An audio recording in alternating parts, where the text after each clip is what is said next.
É uma aula bem profunda, mas não é uma aula de diagnóstico. Vocês não são profissionais da área para dar diagnóstico. É uma aula profunda, mas essa aula ela é profunda para você conseguir ter um conhecimento sobre aquilo que você está passando, que você está vivendo, ou que você seja, tá bom? Então, a nossa aula de hoje, ela pede muita maturidade emocional, porque não vamos falar apenas do outro, vamos falar de comportamentos, de dinâmicas e de responsabilidade emocional. O tema é narcisismo. E antes de qualquer coisa, eu preciso alinhar algo muito importante com vocês. Narcisismo não é um xingamento, não é um rótulo para atacar alguém, para ofender alguém. Narcisismo é um padrão de funcionamento emocional que pode existir em diferentes níveis, inclusive em nós. Então aqui a gente não acusa, aqui a gente observa, tá? Então quando falamos de narcisismo, precisamos sair do senso comum, porque hoje qualquer pessoa difícil já é chamada de narcisista. E isso é um erro perigoso, né? Porque se a pessoa é difícil demais, a gente já quer ofender a pessoa, né? Já quer, com certeza essa daí é narcisista, tá se sentindo, acha que é o centro das atenções. Se ela é o centro das atenções, tudo é sobre ela, tudo é para ela. Então, essa pessoa é narcisista. Mas narcisismo de verdade é um transtorno de personalidade. Então, isso significa que não é apenas um comportamento isolado, um dia ruim, ou uma atitude egoísta pontual. Então, é um padrão rígido, repetitivo e persistente de funcionamento emocional e relacional. A pessoa com um transtorno de personalidade narcisista construiu sua identidade emocional baseada em necessidade extrema de validação, dificuldade muito profunda de empatia, tá? O narcisista, ele tem muita, mas muita dificuldade de empatia porque ele é o centro. Ele olha primeiro o eu, ele não consegue ver fora do eu. Então, é uma centralização excessiva em si mesmo. Tem um medo intenso de ser irrelevante.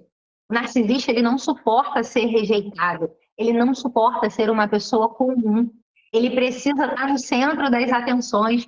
Tudo é sobre ele. É sempre sobre ele. Nunca é sobre a pessoa que trouxe a dor. Se você leva uma dor para o narcisista, passa a ser sobre ele, não sobre a sua dor. Por fora, quem tem esse transtorno parece ser extremamente confiante, mas por dentro existe uma identidade frágil, uma identidade que precisa constantemente ser alimentada pelo outro. Então, sempre vai existir uma pessoa que está alimentando o narcisista. O narcisista, ele não se relaciona para trocar, ele se relaciona para se regular emocionalmente. Ele precisa de uma outra pessoa para regular ele emocionalmente, tá? Então, a pessoa com esse transtorno não vai perguntar como podemos crescer juntos. A pessoa vai perguntar o que você pode me dar para que eu me sinta bem comigo mesmo. Essa é uma grande diferença. E se eu pudesse trazer aqui alguns exemplos práticos, tá? Do comportamento narcisista, os sinais mais comuns, e aqui você precisa de uma atenção, não são sinais isolados, são sinais repetidos, tá? Ou seja, se a pessoa tem um padrão ali, que tudo gira em torno dela. Tudo é sobre a pessoa, nunca é sobre o outro, sempre é sobre ela. Se tem dificuldades em assumir erros, quando um narcisista assume que ele errou, ele vai assumir culpando a pessoa por ter colocado ele naquele lugar. Olha, eu até errei aqui, tá? Mas eu errei porque a culpa foi sua. Se você não tivesse feito isso, eu não teria errado. Se você não tivesse me tratado dessa forma, eu não teria reagido assim. Eu costumo até brincar que isso já é um narcisista até maduro, tá? Porque para ele conseguir chegar, inclusive, nesse ponto de reconhecer um erro, mesmo culpando o outro, requer até maturidade para o narcisista. Outro ponto muito importante: o narcisista ele minimiza o sentimento dos outros. Você pode chegar com toda a sua dor, com todo o seu sofrimento sempre vai ser pequeno, porque ele sempre vai trazer algo maior. Por exemplo, você chega aqui e fala, poxa, você viu minha caneca? Quebrou, ela era tão linda, eu fiquei tão triste porque quebrou minha caneca. A narcisista vai falar assim, não, mas olha a minha caneca. A minha caneca era maior, ela era mais bonita, e aí quebrou, eu tô muito mais triste que você, porque a minha caneca era mais forte do que a sua, era melhor do que a sua. Aí ali vai o quê? Minimizando o sentimento do outro. Ou o narcisista, ele tem uma facilidade muito grande de inverter a culpa. Ele fez algo errado. Você vem e fala, poxa, você deixou a minha caneta caiu, a minha caneta quebrou, poxa, você me magoou, isso me feriu. Aí ele vai fazer de um jeito que daqui a pouco você tá, desculpa, tá? Não foi você não, a culpa foi minha, porque se eu não tivesse deixado a minha caneta na sua frente, né? Você não tinha deixado a minha caneta cair e quebrar.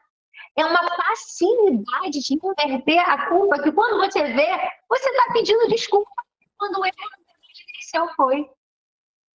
Ou ele usa de silêncio para machucar o outro, usa de ironia, usa de vitimismo, de manipulação.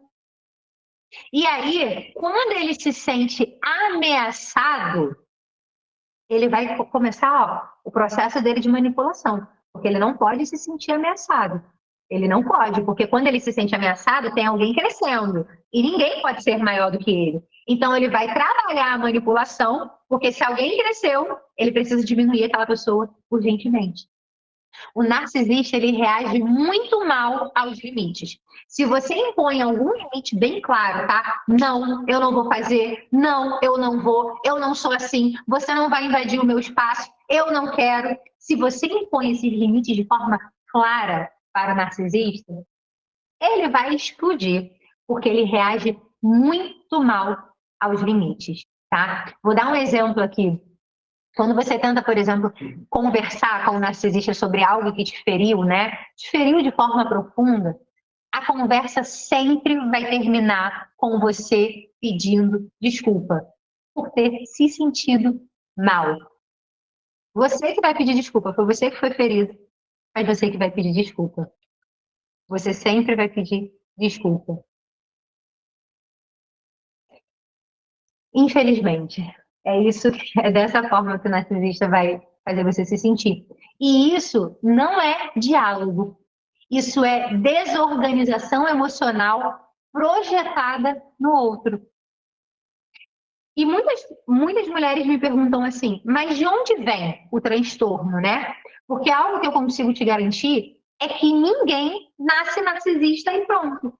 O transtorno de personalidade narcisista se forma ao longo do desenvolvimento, a partir da interação que nós temos ali, que são os fatores emocionais, né? O ambiente que a gente nasce, pai, mãe, né? Da onde veio de fato a nossa raiz. Então a psicologia entende que hoje o narcisismo ele não tem uma única causa. Ele tem algumas causas, tá? Por exemplo, fatores genéticos e biológicos. Existe sim um componente genético. Pessoas com histórico familiar de transtornos de personalidade apresentam aí uma maior vulnerabilidade, tá? Para desenvolver esse tipo de funcionamento emocional. Isso não significa condenação.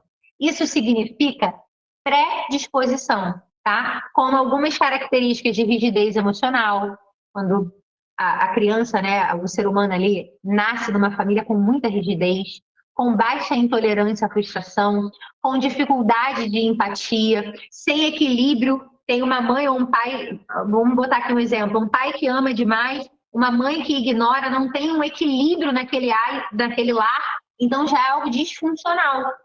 Então aqui podem ter bases, tá, neurobiológicas e quando não são bem reguladas ao longo da vida, se transformam em padrões disfuncionais na vida adulta. Outro fator, tá? Que são ali os fatores emocionais e ambientais. Além da genética, o ambiente tem um papel muito, muito decisivo na formação de personalidade do ser humano. Então, se a criança cresce com afeto condicionado ao desempenho, o que é o afeto condicionado ao desempenho? Você só vai ganhar um presente se você tirar nota boa no colégio. Se você não tirar nota boa, não tem presente, não. Aí a criança chega com uma nota boa e você faz, ó, toma aqui um presentinho porque você tirou nota boa. Dá aqui, dá um abraço, dá um beijo. Aí você começa a dar um afeto através do quê? De uma condição. Você só ama se aquela criança está entregando alguma coisa. Se ela não está entregando alguma coisa, não tem um afeto. Então, se nasce num ambiente onde o afeto é condicionado a um desempenho, você já começa aí algo disfuncional naquela formação de personalidade. Quando, por exemplo, tem críticas constantes, você critica aquela criança, aquele ser humano ali que está em formação o tempo todo, deixou a caneca cair e quebrar, nossa, você é tão estabanada, né? Tudo que você faz é errado, não presta atenção em nada. É o ambiente. São as emoções aonde aquela criança está sendo formada, aonde você está crescendo, formando a sua personalidade. Falta de validação, por exemplo, emocional. A criança está ali em desenvolvimento, faz, mas não tem uma validação emocional real, uma validação verdadeira. Nossa, que lindo! Eu vi o que você fez, parabéns! Você se esforçou, teve entrega. Mas não teve isso dentro desse lar. Quando, por exemplo, tem humilhação constante. Ah, você estava nada, faz tudo de errado, não faz nada direito, não faz nada que presta, só humilha. É uma criança, é uma adolescente, é uma adulta, está formando essa personalidade só de humilhação. Ou então com abandono. Foi abandonada por pai, foi abandonada por mãe. No primeiro relacionamento, né, afetivo, primeiro namoradinho, foi abandonada, foi rejeitada. Todo ambiente onde a criança precisou performar para ser amada já está totalmente disfuncional. Então, para sobreviver emocionalmente, essa pessoa precisou criar uma defesa, uma identidade inflada por fora para esconder um vazio por dentro. Na vida adulta, essa defesa ela deixa de proteger e começa a adoecer os relacionamentos. E uma coisa que é essencial dizer, tá? Narcisismo não é amor próprio.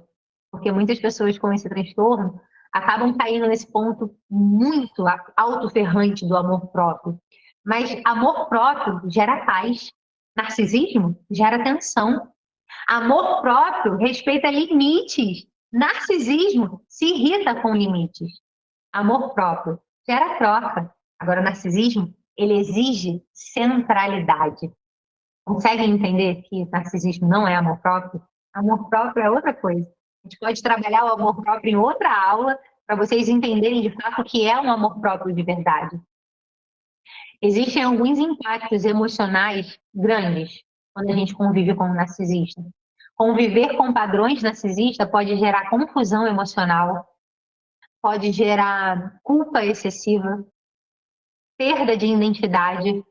Eu sempre falo que para mim perder a identidade é uma das coisas mais assim, importantes que existe, tá? Porque quando você perde a identidade, você perde quem você é. Outro impacto é dúvida constante sobre si mesmo. Você começa a duvidar de quem é você. Às vezes você tá certo ali que, olha, é Coca-Cola que tá aqui dentro, tá? Aí a pessoa fica, tem certeza que é Coca-Cola? Aí você vai falar, sim, é Coca-Cola. Mas você tem certeza? Eu acho que você não tem certeza sobre isso, não. Eu acho que você tá enganada. Aí daqui a pouco você tá. Eu não sei mais se é Coca-Cola aqui dentro. Nossa, será que é mate? Será que é água? Você começa a duvidar. Você tinha certeza, daqui a pouco você não tem mais certeza. Ansiedade, esgotamento. Aos poucos, a mulher vai se moldando para não provocar um conflito, porque o conflito é cansativo, o conflito rouba a paz. E aí você vai se calando, você vai se diminuindo, e quando você percebe, já não sabe nem mesmo quem você é.